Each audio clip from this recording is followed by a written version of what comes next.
this is our third session in the series where we were talking about how do we improve resident experience. The first one was around activities data, how do we harness activities data. The second one was how do we look at nutrition data for resident experience. And today it's going to be about friends and family data, and how do we increase the quality of life indicator using this data. Now, if we are to arrange our stakeholders in social care in the order of importance, friends and family would be one of the top most important stakeholders immediately after the resident service user and our team members and colleagues. And once we start looking at friends and family in that lens, then the experience that they have and how we use that data to then further enrich the resident experience becomes paramount. And leveraging what we have seen from our work is leveraging friends and families data actually helps in all these 5 different dimensions, personalizing care, reducing team member burnt out, improving care providers' brand reputation, regulatory ratings, and of course, continuous improvement in care delivery. Now, some of you would question me, yes, personalized care absolutely makes, it's commonsensical. How does it actually reduce team member burnt out? And we have seen, where friends and families have been meaningfully engaged in delivering care, quite a lot of load has gone away from the team members in providing the care. We are talking about social care as a sector, and social care is made up of 2 words, social and care. However, our focus is always very much on the care component of the delivery. And we often forget that there is a big component which is called social.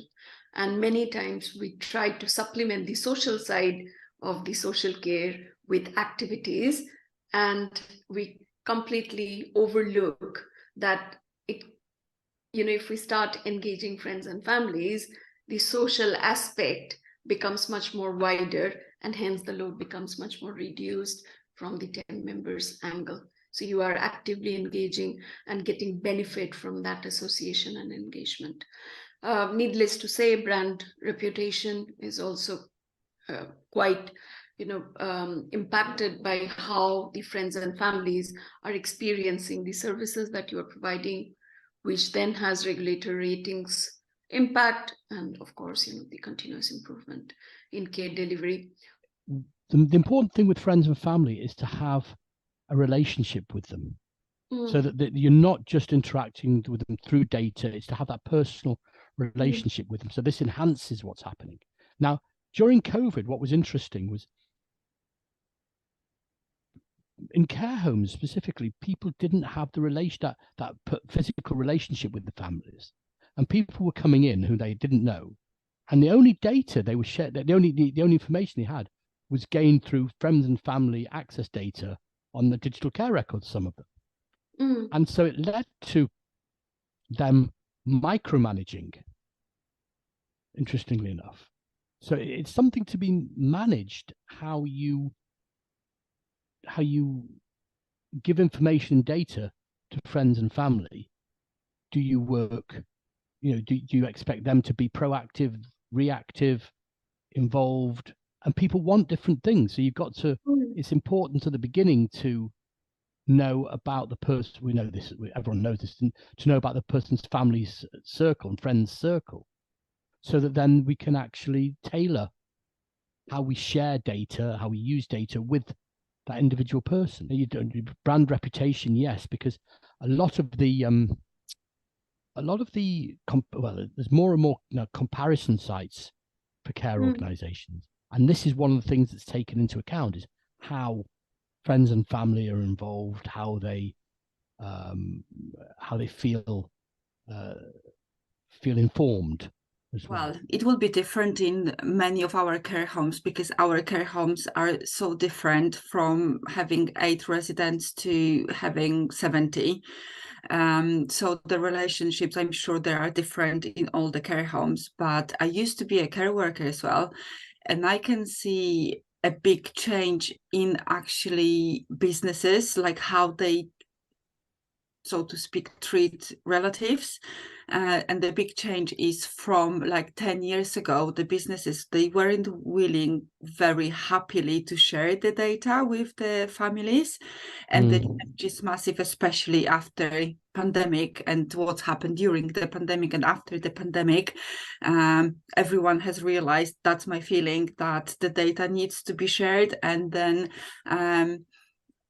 even if it's like simple health observations through very deep, I don't know, mood observations, it can bring so much, because the relatives, they know the residents the best.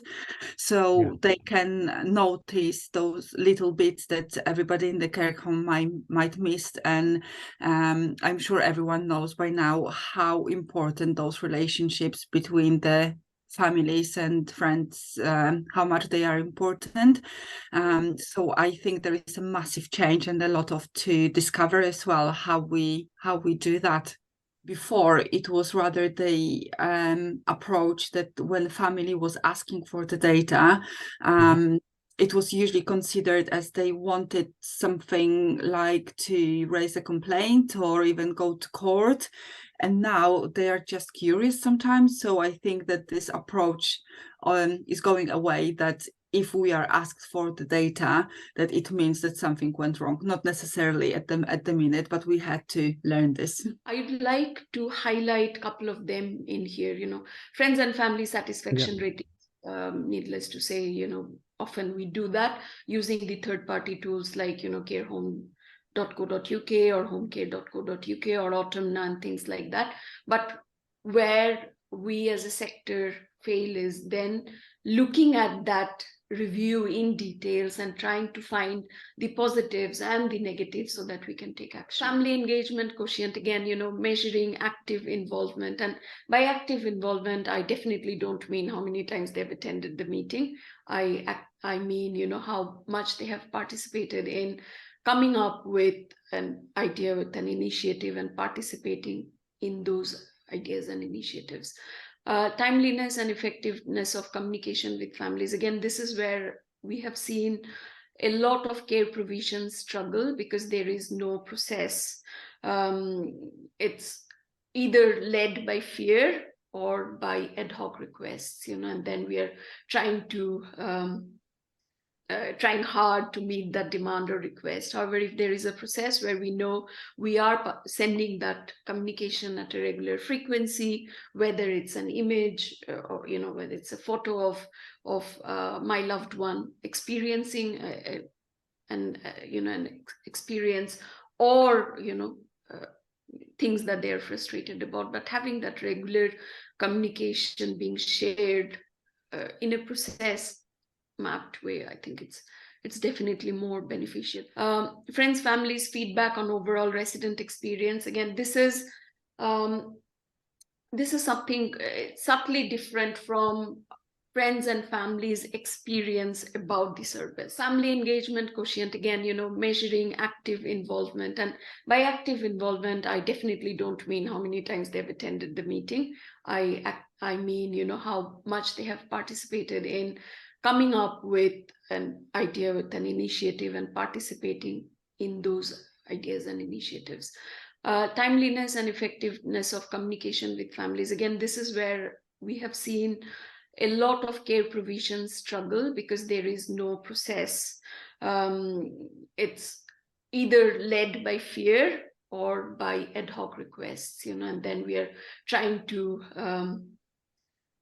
hard to meet that demand or request. However, if there is a process where we know we are sending that communication at a regular frequency, whether it's an image or whether it's a photo of my loved one experiencing an experience, or things that they're frustrated about, but having that regular communication being shared in a process mapped way, I think it's definitely more beneficial.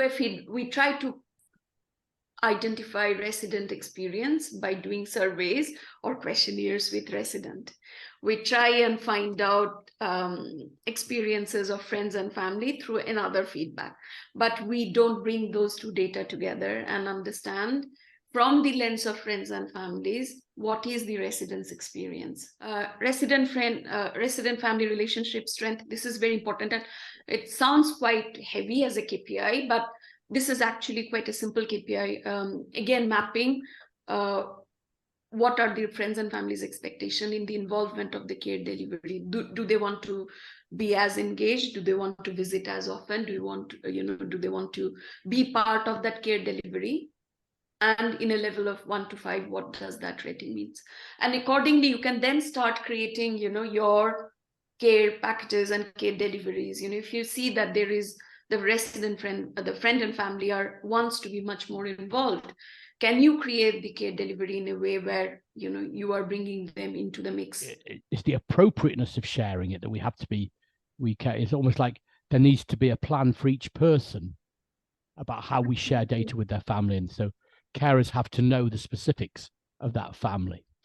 Challenges for care providers, I think we had started talking about it, privacy and data protection. I think it tops the list. Also, obtaining consent, participation, understanding that there will be variability in engagement levels. So how do you create the processes in such a way that it can tackle that variability in engagement levels? How are we collecting data? Aligning expectations and matrices, again, very important. Sharing, the policies, understanding this is the frame of reference, how we work, and this is where we will be communicating with you, is again very important. And of course, limited resource and capacity. Moments that matter, I'll quickly rush through this. Again, many times what we have seen from experiences, there is very limited touch points with friends and families through the journey. So some probably greater engagement at pre-admission, because, we want them to send their loved ones to our provision, but then it starts reducing as it goes down. However, what, we often suggest is let's keep the consistency up. Pre-admission, admission process, these are all fine, but ongoing communication and celebrating milestones are equally important things to, spend and discuss with the friends and families, rather than only focusing on the pre-admission. Another thing that I want to highlight is talking about end of life and death as a concept, which often we don't discuss, or we don't set the expectation. Now, when I'm talking about this, I'm talking on as a daughter. So any human beings are never prepared for the loss of their loved ones. And I think somewhere as care providers, we need to understand, appreciate, as well as make people aware that this is the fact of life, and what would it mean when someone is at their end of life, and having that discussions up front. And I still see that, it's not happening as consistently as it's expected.